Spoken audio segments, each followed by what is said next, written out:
사우디아라비아 제다한인교회 이종원 목사입니다. 굳이 사우디를 얘기하지 않아도 더 잘 알고 계시리라 생각됩니다. 이광태 목사님께서 제다한인교회에서 13년 동안 계시다가 갑작스럽게 저를 부르셔서 그야말로 갑자기 사우디로 가게 되었습니다. 매주 아이와 어른들 합해서 한 180여 명 정도 모이고 있습니다. 참 아름다운 교회입니다.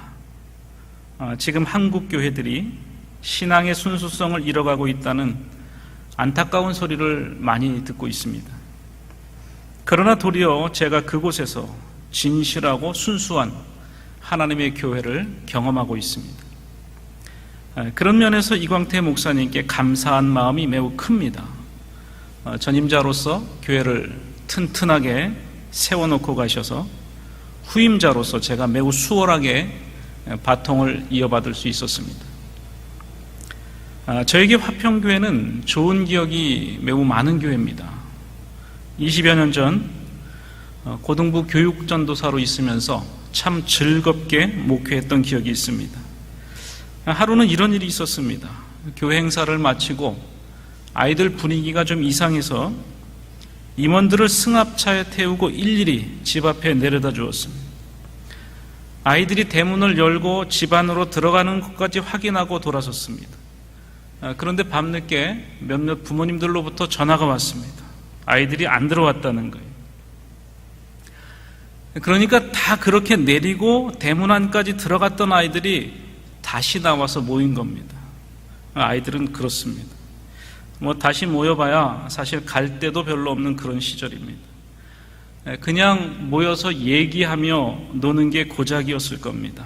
그래서 제가 아이들에게 반성하며 하루씩 금식하라 하고 벌을 주었습니다. 입력원 숫자가 꼭 10명이었는데 너희들에게만 책임이 있는 것이 아니라 나에게도 책임이 있으니 나도 너희가 끝나는 열흘 동안 금식하겠다 하고 했습니다. 아이들은 하루씩 했지만 저는 열흘을 굶어야 했습니다. 부모님들로부터 아이들이 기꺼이 금식하고 있다는 얘기를 들었습니다. 물론 저는 그 이후에 아이들에게 벌을 줘도 다시는 그런 벌을 주지는 않았습니다. 오늘 말씀을 살펴봅니다. 시편 1편은 우리가 아주 잘 아는 내용입니다. 아마 암송하고 계시는 분들도 꽤 많이 계실 겁니다. 시편 1편이 어떻게 시작됩니까? 복 있는 사람은 세상의 모든 사람들은 행복해지기를 원합니다. 그런데 문제는 행복한 사람이 많지 않다는 겁니다. 여러분은 행복하십니까? 사람이 무엇을 하고 어떻게 살면 행복해질 수 있습니까? 사람들의 이 행복이라는 오랜 질문에 대해서 성경이 답을 제시하고 있습니다. 성경은 이 길 말고는 그 어디에서도 행복을 찾을 수 없다고 말씀합니다. 그러면 성경이 가르쳐주는 이 행복의 길은 무엇입니까? 복 있는 사람은, 행복한 사람은 오직 여호와의 율법을 즐거워하여 그의 율법을 주야로 묵상하는도다 하고 했습니다. 과연 그렇습니다. 굳이 행복을 찾지 않아도 말씀을 묵상하는 중에 행복이 내 안으로 밀려 들어옵니다. 성경이 가르쳐주는 대로 악인의 꾀를 따르지 않았더니 내 마음이 행복으로 충만해집니다. 죄인들의 길에 서지 않았더니 이게 과연 행복이구나 하는 확신이 내 마음속에 자리 잡게 됩니다. 오만하게 굴지 않았더니 행복이 내 깊은 곳에서부터 솟아올라옵니다. 사람들은 보통 자신이 처한 환경과 처지에 따라 행과 불행이 좌우된다고 생각합니다. 환경과 처지가 좀 좋아지면 행복하고 그렇지 않으면 불행하다고 생각하는 겁니다. 이런 정서가 우리 말에도 깊이 담겨 있습니다. 사람들은 보통 부자로 살면 잘 산다고 말하고 가난하면 못 산다고 말합니다. 그러면 정말 돈이 많으면 잘 사는 것이고 돈이 없으면 못 사는 것입니까? 그냥 부자로 사는 것이고 그냥 가난하게 사는 것 아닙니까? 이 세상의 모든 사람을 성경은 두 종류로 구분합니다.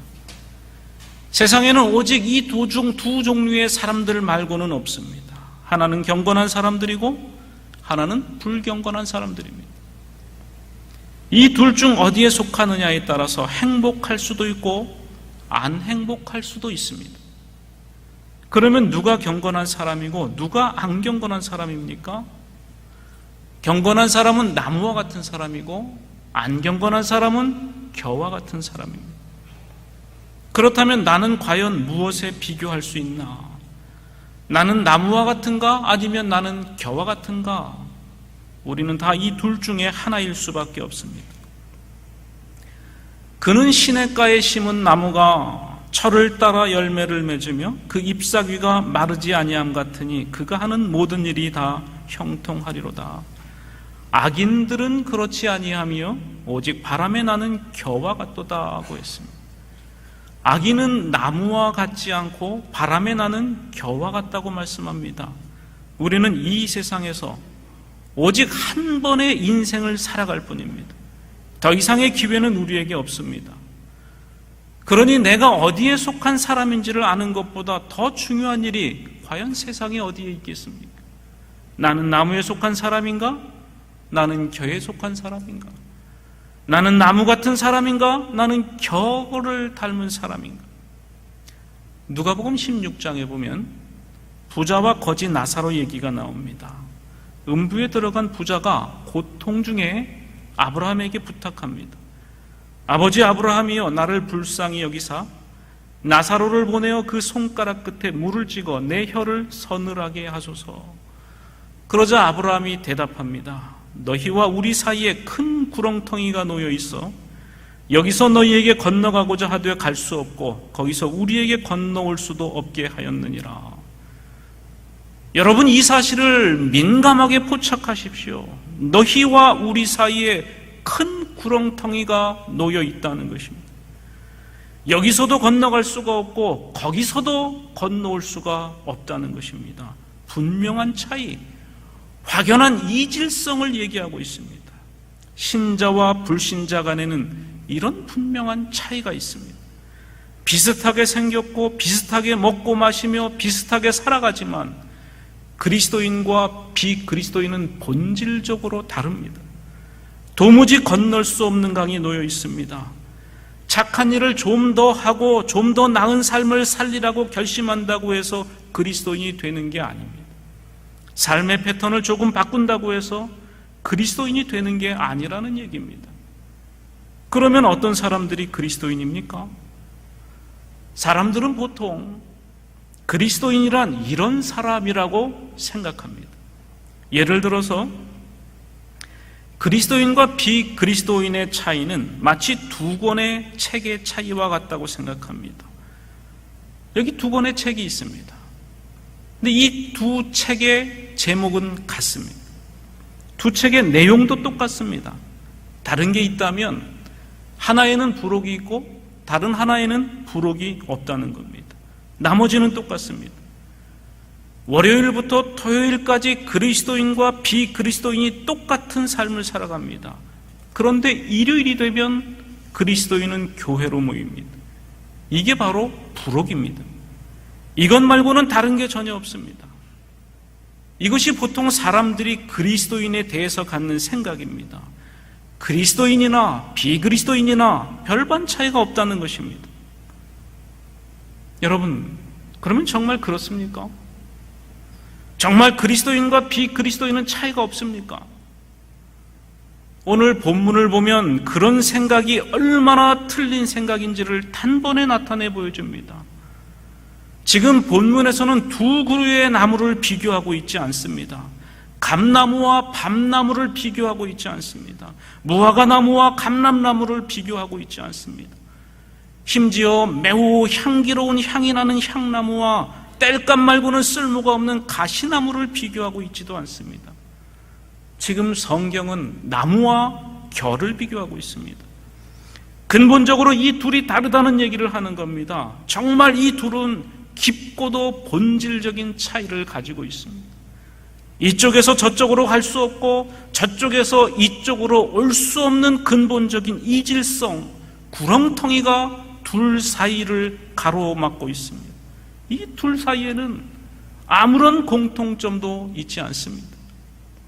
문제는 과연 우리가 이 사실을 진정으로 깨닫고 있느냐는 겁니다. 여러분, 안신자와 신자의 차이가 행동이나 행실의 차이가 아니라는 사실을 과연 깨닫고 계십니까? 신자와 안신자의 차이는 행실의 차이가 아니라 본질의 차이입니다. 한번 보십시오. 안신자들도 얼마든지 도덕적이고 윤리적으로 살아갑니다. 세상에는 불신자이면서도 선한 삶을 살아가는 사람들이 넘치도록 많습니다. 그러니까 매우 선한 삶을 살아가면서도 그리스도인이 아닌 사람들이 많다는 겁니다. 그러면 그렇게 착하게 살아가는 사람들이 왜 그리스도인이 아닙니까? 그들이 그렇게 착하게 살면서도 그리스도인이 아닌 이유는 그들이 그리스도인과 본질이 다르기 때문입니다. 사도 바울은 갈라디아 성도들에게 편지하면서 오직 새로 지으심을 받는 것만이 중요하다고 큰 글씨로 강조해서 얘기했습니다.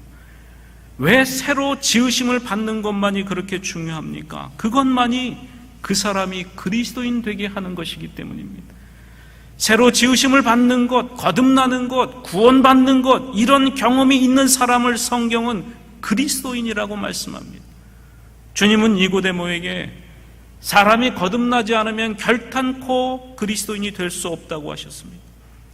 니고데모는 자기가 가지고 있는 것에 무엇을 조금 덧붙이면 그리스도인이 될 수 있다고 생각했습니다. 그래서 예수님을 찾아가서 묻습니다. 주여, 내가 지금까지 당신을 지켜보았고 당신의 말씀을 들었습니다. 그 결과 당신은 이스라엘의 선생인 나보다 훨씬 나은 분인 것을 알았습니다. 당신이 나보다 더 가지고 있는 것이 무엇입니까? 그러자 주님께서 대답하십니다. 더 갖거나 덜 가진 것이 문제가 아니다. 내가 진실로 진실로 내게 이르노니 사람이 물과 성령으로 나지 아니하면 하나님의 나라에 들어갈 수 없느니라. 거듭나야 된다는 말씀입니다. 다시 출생해야 한다는 겁니다. 출생의 사건이 우리에게서 발생해야 한다는 겁니다. 출생으로 이어지는 일종의 잉태 같은 것이 있어야 한다는 겁니다. 그래야만 그리스도인이 되는 것입니다. 이 사실을 고린도후서 5장 17절에서는 새로운 피조물이라고 했습니다. 그런즉 누구든지 그리스도 안에 있으면 새로운 피조물이라. 이전 것은 지나갔으니 보라 새 것이 되었더라. 과거의 모습보다 약간 좋아진 정도가 아닙니다. 과거에다가 무엇을 조금 첨가한 것이 아닙니다. 전혀 새로운 피조물이 된 것입니다. 에베소서 2장 1절에서는 이 사실을 또 이렇게 표현합니다. 너희의 허물과 죄로 죽었던 너희를 살리셨도다. 죽었었다고 말씀합니다. 죽었던 자가 살아났다고 말씀합니다. 이것이 신자와 비신자의 차이입니다. 신자란 죽음에 있던 자가 생명으로 옮겨진 사람입니다. 지금 본문에서 말씀하는 차이가 바로 이런 차이입니다. 물가에서 자라는 생명 있는 나무와 생명이 없는 겨의 차이가 이런 겁니다. 결국 복 있는 사람과 복 없는 사람의 차이는 이 본질의 차이인 것이 분명해졌습니다. 그리고 본질이 다르기 때문에 모든 것이 극명하게 다릅니다. 특히 우리가 겨에 불과하다면 우리는 절대 행복해질 수 없습니다. 겨의 상태로 세상을 떠나게 된다면 우리는 영원토록 비참한 상태를 면할 수가 없습니다. 4절을 보십시오. 악인들은 그렇지 아니하며 오직 바람에 나는 겨와 같도다고 했습니다. 여기서 말하는 악인이란 우리가 흔히 상상하는 그런 흉악무도한 사람이 아닙니다. 여기서 말하는 악인은 하나님을 모르는 사람입니다. 경건하지 않은 사람을 가리킵니다. 이런 사람은 겨와 같습니다. 반면에 경건한 사람은 나무와 같습니다. 이 둘의 차이가 무엇입니까? 겨는 알곡을 털고 남은 껍데기입니다. 그 모든 가치와 힘과 생명 있는 알곡을 골라내고 남은 찌꺼기가 바로 겨입니다. 결국 그리스도인이 아닌 이 사람은 껍데기에 불과하며 생명과 가치가 사라지고 남은 찌꺼기에 불과합니다. 심한 얘기 같지만 이것은 사실입니다. 왜냐하면 그는 생명을 잃어버렸고 죄와 허물로 죽었기 때문입니다.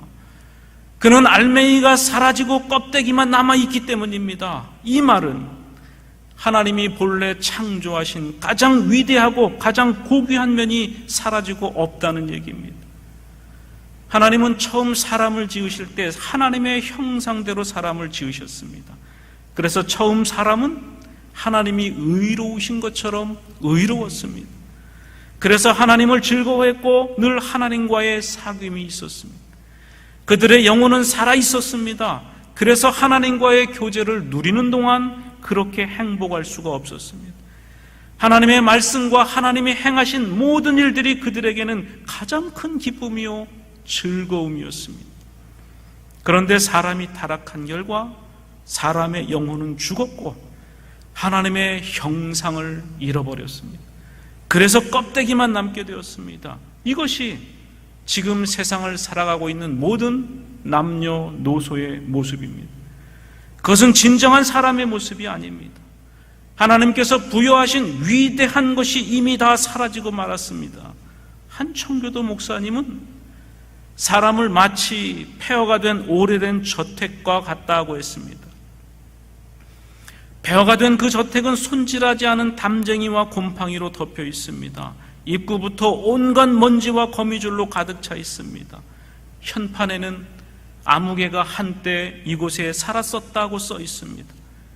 이 저택에는 과거에 매우 훌륭한 귀족이 살았습니다. 그러나 지금은 온통 폐허가 되어 있습니다. 담장은 무너져 내렸고 건물은 온갖 잡초와 가시나무들이 뒤엉켜 있습니다. 그런데도 현판에는 아무개가 한때 이곳에 살았었다고 적혀 있습니다. 그 청교도 목사님은 사람의 모습이 바로 이와 같다고 했습니다. 현판에 한때는 하나님이 이곳에 사셨다고 적혀 있는 그런 폐허 말입니다. 하나님의 형상이 한때 거기에 있었습니다. 그 폐허가 한때는 고귀한 건물이었듯이 사람도 한때는 고귀한 피조물이었습니다. 그러나 지금은 그 알맹이를 볼 수가 없습니다. 그저 폐허밖에는 보이지 않습니다. 껍데기밖에는 아무것도 없습니다. 알곡도 없고 알맹이도 없고 신운도 없고 생명도 없습니다. 하나님이 한때 그곳에 사셨던 것뿐입니다. 사람은 자기 자신의 실상이 이렇다는 것을 볼 수 있어야 합니다. 이렇게 자신이 폐허라는 사실을 알지 못하면 결코 그리스도를 믿을 수가 없습니다. 내가 겨와 껍데기와 폐허, 쓰레기와 폐허 말고는 아무것도 아니라는 것을 보지 못하면 결코 그리스도께로 나올 수도 없고 복음을 믿을 수도 없습니다. 나무와 겨에 매우 충격적인 차이가 있습니다. 나무에는 뿌리가 있고 겨에는 뿌리가 없다는 겁니다. 악인들은 그렇지 아니하며 오직 바람에 나는 겨와 같도다. 나무는 바람이 불어도 날아가지 않습니다. 뿌리가 시냇가에 단단히 고정되어 있습니다. 그러나 신자가 아닌 사람에게는 뿌리가 없습니다. 매우 불안정합니다. 아주 작은 바람에도 날아가 버립니다. 날아가는 데는 어떤 규칙도 일정한 모양도 없습니다. 그저 원칙 없이 사라지는 것입니다. 이것이 문제입니다. 장차 무슨 일이 일어날지도 모르고 또 그 일이 일어나도 어떻게 해야 할지 알지 못합니다. 바람이 조금만 불어도 이리저리 밀려다닐 수밖에 없습니다. 그러나 그리스도인은 그렇지 않습니다.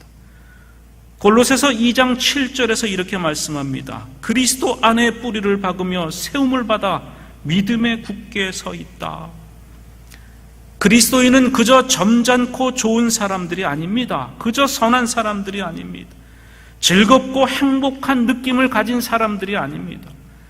그리스도인들은 자기가 무엇을 믿고 누구를 믿는지를 아는 사람들입니다. 그리스도인은 나무처럼 뿌리가 있습니다. 그래서 땅에 단단히 박혀 있습니다. 그래서 바람이 불어도 날아가지 않습니다. 그러면 이 단단한 믿음은 어떤 믿음입니까? 그 믿음은 하나님의 아들을 믿는 믿음입니다. 나사렛 예수가 유일한 하나님의 아들이 독생자라는 것을 믿는 믿음입니다. 그 믿음은 그리스도가 남자를 알지 못한 여자에게서 탄생했다고 말합니다. 그리스도에게는 생물학적인 아버지가 없다고 말합니다. 성령께서 마리아에게 임하셨고 그가 성령으로 말미암아 잉태되었다는 것을 믿습니다. 또 그 하나님의 아들이 의도적으로 갈보리 십자가 위에 올라가신 것을 믿습니다. 그렇게 그는 우리의 죄를 지시고 우리의 죄의 형벌을 대신 받으셨습니다. 하나님이 그에게 우리의 죄에 대한 책임을 담당시키셨고 우리를 위해서 그를 벌하셨고 그래서 우리를 값없이 용서하셨습니다. 믿음은 사람이 자기의 선한 삶이나 선한 행위로 그리스도인이 되는 것이 아니라 그리스도께서 나를 위해 죽으셨고 다시 살아나셨다는 바로 그 사실을 믿는 것입니다. 이것이 그리스도인들이 믿는 믿음의 내용입니다. 신자들은 물론 부활을 믿습니다. 문자적이요, 역사적이요, 물질적이요, 육체적인 부활을 믿습니다. 그래서 내가 장차 그리스도가 부활하신 것처럼 부활할 것을 믿습니다.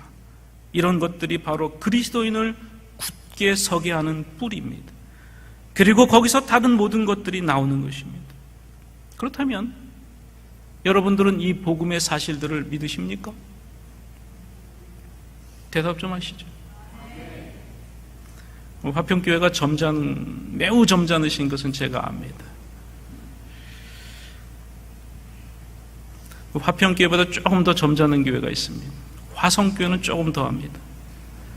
제가 화평교회에서 있다가 화성교회 부목사로 가면서 처음 인사하는 설교를 했는데요. 너무 점잖아서 설교하다가 제가 중간에 까먹었습니다. 어디를 했는지 도무지 찾을 수가 없어서 그냥 대충 짚어서 했습니다. 근데 목사님이 와라 그러시더라고요.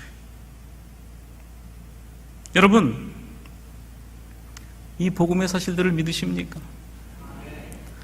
매우 잘 훈련된 교회인 거 압니다. 전도 폭발을 통해서 정말 수없이 들으신 것 잘 압니다. 그래도 우리는 또 확인하고 확인해야 돼요. 왜냐하면 이것이 우리의 생명과 관계된, 이것이 정말 우리에게 중요한 것이기 때문입니다. 아무리 선하다 할지라도, 아무리 도덕적이라 할지라도, 아무리 선행을 행한다 할지라도, 아무리 훌륭한 철학을 가졌을지라도 이 기독교 신앙의 사실을 믿지 않으면 누구라도 그런 사람은 바람에 나는 겨일 수밖에 없습니다. 겨 외에는 아무것도 아닙니다. 다시 말씀드리지만 나무에는 생명이 있고 겨에는 생명이 없습니다. 겨는 아무리 기다려도 자라지 않습니다. 1000년을 땅에 놔두어도 뿌리가 생기지 않고 싹이 트지 않습니다. 성경은 죄 가운데 있는 사람들의 모습이 바로 그렇다고 말씀합니다. 인간의 방대한 지식과 학식이 과연 우리를 어디로 데려다 줍니까? 그런 것이 과연 우리의 죽는 문제에 도움이 됩니까? 그런 것이 과연 우리의 영혼의 세계에 대해서 조금이라도 힌트를 줍니까? 어느 날 제가 아는 친구 목사님으로부터 문자가 왔습니다. 아무런 예고 없이 장인 어른께서 소천하셨다는 겁니다. 그래서 위로의 메시지를 보냈더니 다시 답이 왔습니다. 조금 기운이 없고 며칠 동안 식사를 조금밖에 못 하셨는데 점심 드시고 주무시다가 저녁 드시라고 깨웠더니 천국 가셨다는 겁니다. 천국 가셨다. 그렇습니다. 제게 그 말은 복음이었고 빛이었습니다. 신자는 나무이기 때문에, 생명이기 때문에 죽음의 자리에서도 빛이 있습니다. 천국에서 누릴 생명이 있는 것입니다. 그런데 여기서 한 가지 질문이 생깁니다. 그렇다면 우리가 무엇을 해야 시냇가에 심겨진 나무처럼 될 수 있느냐는 겁니다. 어떻게 해야 우리가 그리스도인이 될 수 있습니까? 놀랍게도 우리가 무엇을 하는 것으로는 결코 그리스도인이 될 수 없습니다. 우리가 그리스도인이 되고 경건한 사람이 되는 것은 우리가 무엇을 하는 것으로 되는 게 아닙니다. 그것은 우리에게 행해진 어떤 일의 결과로 되는 겁니다. 저는 시냇가에 심은 나무가라고 말씀하고 있지 않습니까? 그 나무는 어쩌다가 우연히 심겨진 것이 아니라 누군가가 거기에 심어 놓은 것입니다. 시냇가에 심은 나무입니다. 심었다. 누군가가 시냇가에 자리를 잡고 그 나무를 거기에 심었습니다. 그리스도인이 되는 것은 바로 이런 것입니다. 내가 무엇을 하는 것이 아니라 누군가에 의해서 심겨지는 것입니다. 원래는 아니었는데 후에 심겨지는 겁니다. 누구라도 날 때부터 그리스도인은 없습니다. 성경은 우리가 다 본질상 진노의 자식이라고 말씀합니다. 의인은 없나니 하나도 없다고 선언합니다. 우리가 본래는 다 죄 가운데서 태어났고 죄 중에 잉태되었습니다. 그러니까 날 때부터 그리스도인으로 태어나는 게 아니라는 얘기입니다. 자, 보십시오. 이 나무는 누군가 심은 나무입니다. 경건한 사람이 된 모든 사람들은 그렇게 누군가 심은 존재입니다. 우리가 경건한 사람이라면 누군가 심은 사건이 우리에게 일어난 겁니다. 어떤 누가 심은 것이지 나무 스스로 무엇을 한 것이 아닙니다. 이 심겨지는 것은 우리가 무슨 선한 일을 행하고 착한 일을 하고 좋은 일을 하는 것하고는 아무 상관이 없습니다. 우리는 이 사실을 분명하게 해야 합니다. 사람이 어떤 일을 해야 그리스도인이 되는 게 아니라는 겁니다. 기도를 많이 하고 성경을 많이 읽는 그것이 우리를 그리스도인으로 만들어주지 못합니다. 내 재산을 다 털어서 가난한 자를 도와준다고 해서 그것이 우리를 그리스도인 되게 하는 것이 아닙니다. 나무는 심어지는 것입니다. 자기가 자기를 심는 것이 아니라 누군가가 나무를 심어 놓는 것입니다. 이것이 복음의 핵심 메시지입니다. 성부께서 그 독생하신 아들을 통해서 이루신 일이 사람을 그리스도인으로 만들어주는 것입니다. 또 그 일을 성령께서 모든 개인에게 일일이 적용시켜서 이루어지는 것입니다. 이렇게 심어지는 것입니다. 심어졌다고 하지 않습니까? 누군가 행한 결과물입니다. 누군가 우리를 심어 놓은 것입니다. 이것이 복음입니다. 사람이 그리스도인이 되는 것은 성삼위 하나님께서 빚어낸 결과물입니다. 하나님이 세상을 이처럼 사랑하사 독생자를 주셨으니 이는 저를 믿는 자마다 멸망하지 않고 영생을 얻게 하려 하심이라. 바로 이것입니다.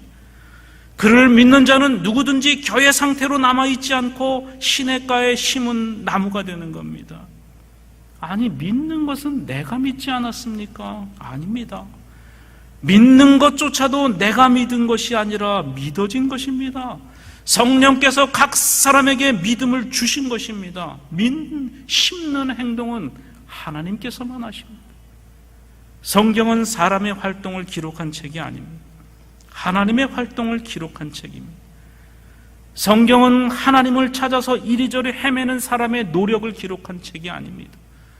사람은 도리어 각기 다른 길로 가는데 하나님이 그 사람들을 찾아 나선 것을 기록한 책입니다. 성경은 아담이 처음 범죄하여 숨었을 때 하나님이 그를 찾아 나선 것을 기록하고 있습니다. 그리고 마침내 그리스도 예수 안에서 우리를 찾으셨습니다. 심는다는 것이 바로 이런 겁니다. 심는다는 것은 그 아들을 보내셔서 그 아들이 행하신 일을 우리의 것이 되게 하시는 겁니다. 우리가 열심히 추구하는 선하고 도덕적이며 윤리적인 것들이 우리를 그리스도인으로 만들어주지 않습니다. 우리를 그리스도인으로 만드는 것은 바로 하나님께서 그 아들을 이 세상에 보내신 그 사실입니다.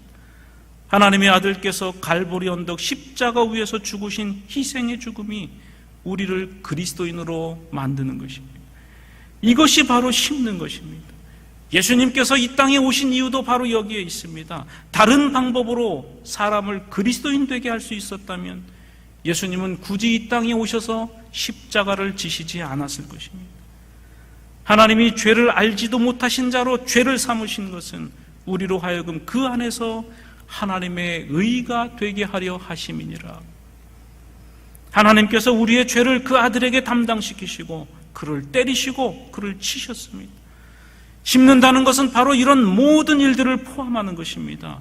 십자가 위에서 진노의 칼로 그 아들을 치셨고 그 결과 그 아들이 죽으셨고 그의 육체가 십자가에서 내려져서 무덤에 장사 지낸 바 되었습니다. 그러나 하나님의 권능으로 그가 죽은 자 가운데서 다시 살아나셨습니다. 죽음과 지옥을 정복하시고 사망의 굴레를 그리스도께서 갈갈이 찢으셨습니다. 그는 하늘로 올라가셔서 거기 하나님 보좌 우편에 앉으셨습니다.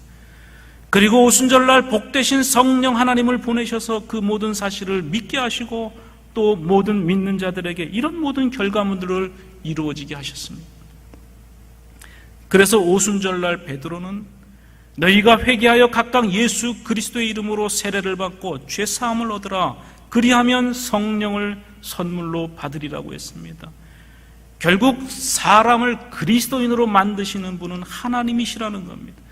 하나님께서 나무를 시냇가에 심으셨습니다. 심는다는 것이 구체적으로 무엇을 말합니까?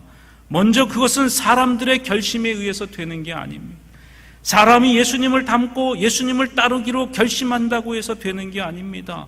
십계명의 조항들을 실천하려고 애를 쓴다고 그리스도인이 되는 게 아닙니다. 그리스도인이 된다는 것은 원래 우리의 모습에 무엇을 덧붙이는 게 결단코 아닙니다. 우리가 그리스도인이 되는 것은 하나님께서 우리를 새롭게 창조하셔야만 되는 것입니다. 그가 우리 속에 새 생명을 불어넣으시는 것입니다. 그가 우리 속에 새로운 원리를 불어넣으시는 겁니다. 그리하면 우리가 새로운 피조물이 되고 새로운 남녀가 되는 것입니다. 다시 말씀드립니다만 그리스도인이 된다는 것은 본질이 전혀 다른 존재가 된다는 것입니다. 거기에 겨가 아무리 많이 쌓여 있어도 거기에는 생명이 없습니다. 반면에 나무에는 생명이 있습니다. 바로 이 차이입니다. 그리스도인이란 누군가가 거기에 생명을 집어넣은 존재입니다. 창조주께서 그렇게 하셨습니다. 그리스도인이 되는 모든 사람 하나하나마다 그렇게 하셨습니다. 주님께서는 니고데모에게 거듭나야 한다고 하셨습니다. 다시 태어나는 겁니다. 우리 속에 다시 태어난 생명을 지니고 있어야 합니다. 그래야만 그리스도인이 되는 것입니다. 이것이 기독교 복음의 핵심입니다. 시편 기자가 왜 굳이 시냇가에 심겨진 나무라고 했습니까? 거기에서만 끝없는 생명이 공급이 이루어지기 때문입니다. 하나님이 영원하시듯이 그 생명의 공급도 영원합니다. 우리는 하나님의 생명을 공급받는 사람들입니다. 우리는 하나님의 신의 성품에 참여한 사람들입니다. 하나님의 모든 충만하심으로 충만한 사람들입니다. 이것이 기독교입니다. 기독교는 그저 점잖고 선하고 도덕적이고 다른 사람들보다 조금 나은 사람이 되는 종교가 아닙니다. 그것은 바리새주의요 율법주의입니다.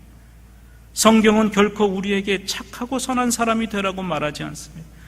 조금 더 착하고 조금 더 선한 사람이 되는 것은 아무런 의미가 없습니다. 우리는 너무나 악하기 때문에 완전히 새로운 사람이 되지 않으면 안 됩니다. 다시 출생해야 합니다. 하나님께서 주시는 생명을 가져야 합니다.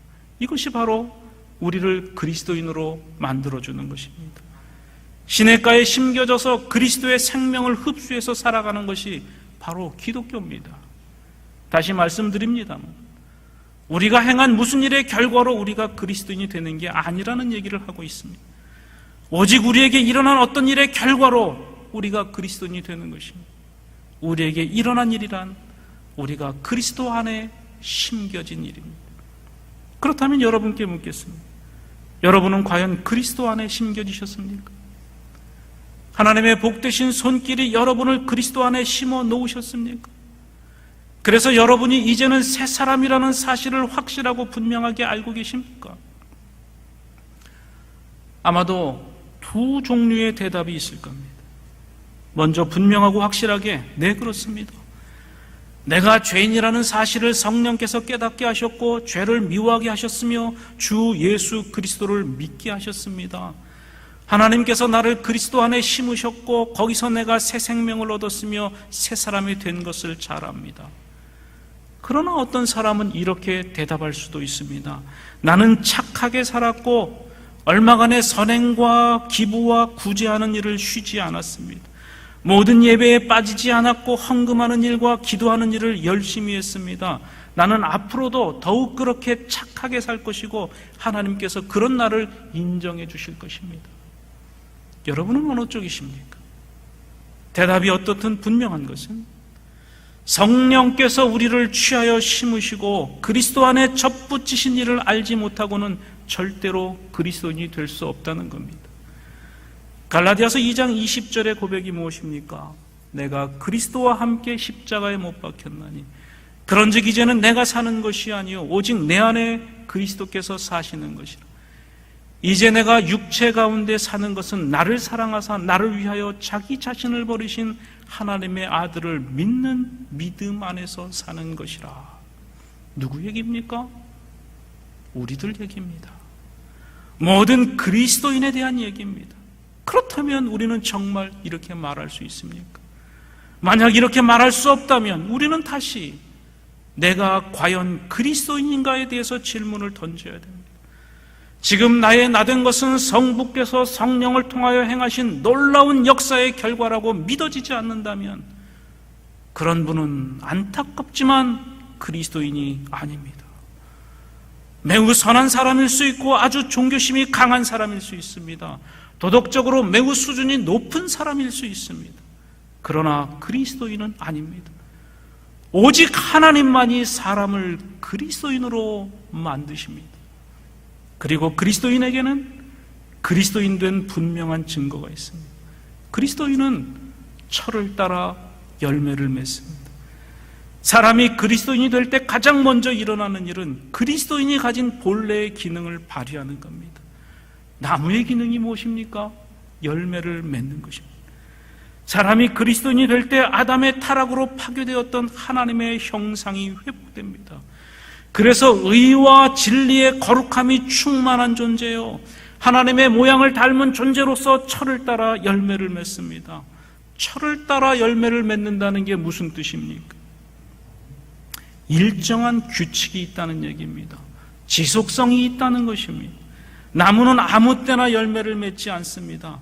농부는 열매를 딸 때를 정확히 합니다. 농부라서 그런 게 아닙니다. 나무가 일정한 규칙을 따라서 열매를 맺기 때문입니다. 경건한 사람은 아무렇게나 살지 않습니다.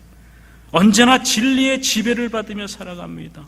그리스도 예수 안에 뿌리를 받고 그 안에서 생명을 공급받으며 그 생명의 열매를 맺으며 살아가는 겁니다. 그러면 이 생명의 열매는 구체적으로 어떤 것입니까? 갈라디아서 5장 22절에서 그 열매들을 잘 나타내 보여주고 있습니다. 오직 성령의 열매는 사랑과 희락과 화평과 오래 참음과 자비와 양선과 충성과 온유와 절제니 이 같은 것을 금지할 법이 없느니라. 누구든지 그리스도인이 되는 남녀에게서 이런 것들이 나타나기 시작하는 겁니다. 여러분에게서 이런 열매들이 잘 맺히고 있습니까? 우리는 다 심각하게 이 사실에 대답할 수 있어야 합니다.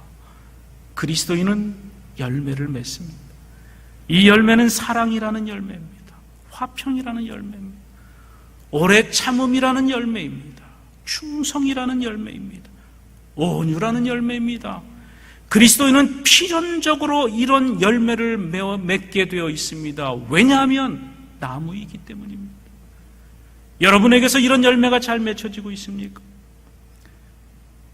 그리스도의 생명이 여러분 속에 흐르고 있다면 그렇게 되는 것이 마땅합니다. 그러나 그리스도인이 철을 따라 열매만 맺는 것은 아닙니다. 감사하게도 그 잎사귀가 마르지 않습니다. 무슨 말입니까? 그리스도인의 행복은 어떤 상황이나 사건에 좌우되지 않는다는 얘기입니다.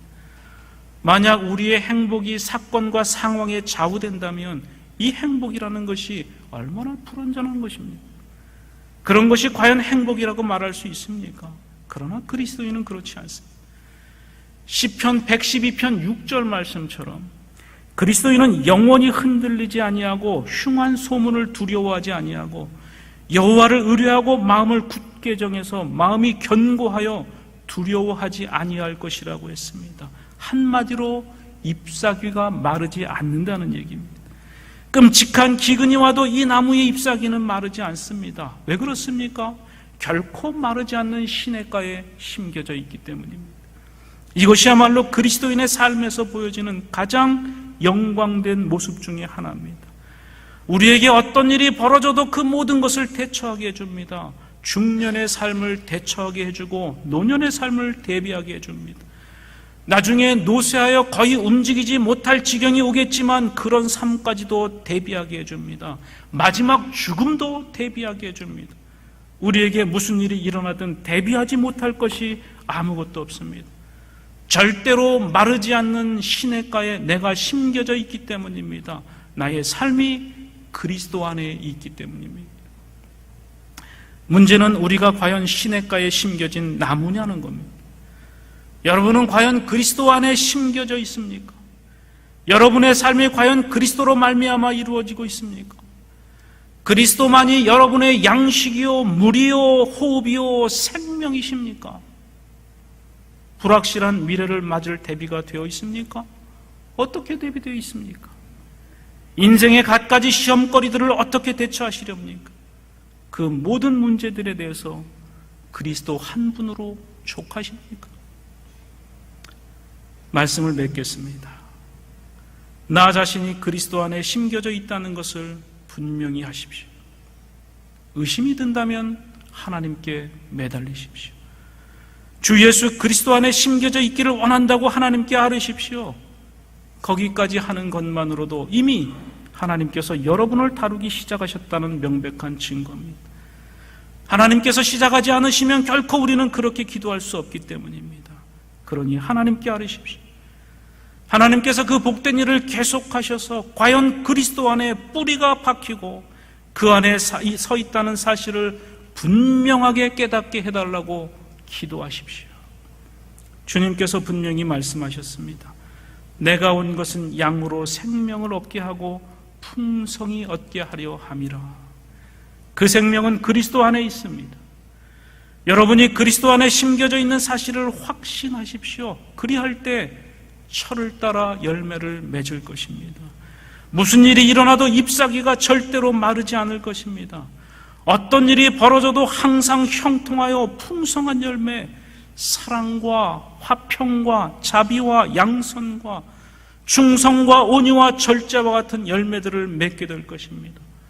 바로 이 은혜, 시냇가에 심겨져서 철을 따라 열매를 맺고 잎사귀가 마르지 않는 형통한 은혜가 여기 모인 모든 분들에게 화평교회 위에 풍성하게 임하기를 간절히 축원합니다. 기도하시겠습니다. 아버지 하나님, 은혜를 감사를 드립니다. 만세전에 저희를 택하시고 정하신 때에 부르셔서 하나님의 자녀로 이 땅